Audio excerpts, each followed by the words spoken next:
Now, the average phone owner uses dozens of them every month and spends an hour on them a day. Apps have become big business, of course, generating millions of pounds in advertising money as the marketers cash in on their popularity. But they're also putting your personal information at risk.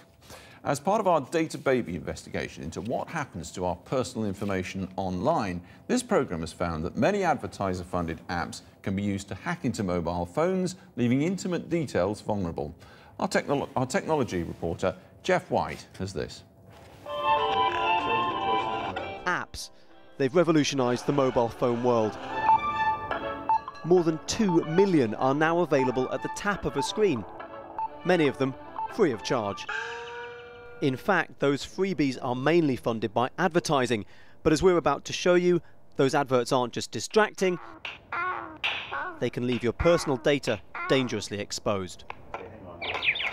We were able to get control of the phone as you were still using them. I knew they could access my photos, but I didn't know they could actually see it.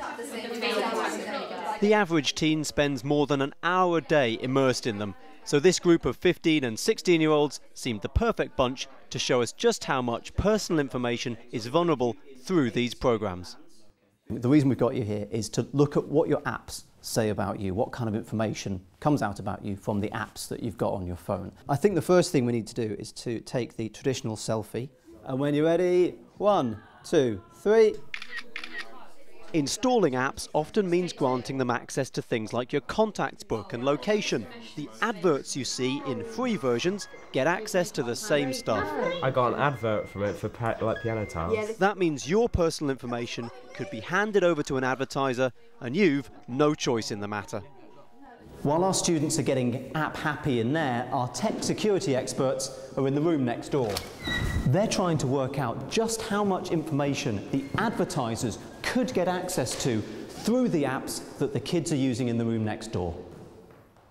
Rob and Matt provided the Wi-Fi internet the children were using, so when the games began, It's definitely an iPhone, isn't it?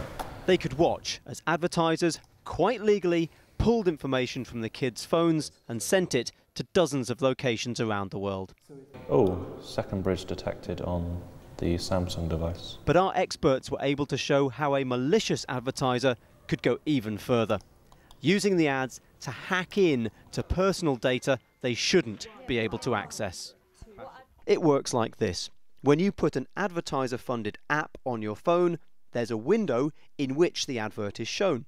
The ad you see in that window is chosen by a company called an advertising network. With the right combination of phone, app and ad network, it's possible to go beyond the access given to the app and delve into every part of the phone. This isn't a problem with one particular handset, advert or app. It's how they work together. Using this loophole, our tech experts could have opened every photo on one child's phone, including his earlier selfie. They didn't, others might not be so scrupulous. Back in the other room, our tech-savvy teens were about to get a surprise. So it was specifically looking for any time that there was an advert on the game you were playing, and we were trying to track whether the adverts had any dangerous functions that an attacker could exploit or that a malicious advert could exploit. So the ones highlighted in red, we were able to get control of the phone as you were still using them. So whilst you were here, we were in there browsing around your phone.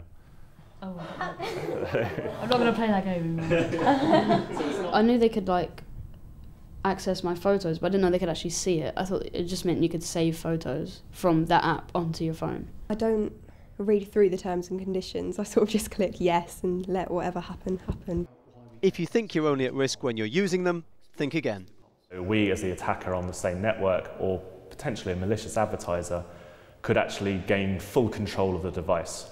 So even as the user stops using the app and they go off to do other things, the malicious attacker would be able to do things like, read, copy all the photos off the device, or perhaps start making phone calls from the device, or even install their own apps. 3, Wait, no, 1, go. With millions of users, the most popular apps are a cash cow for advertisers.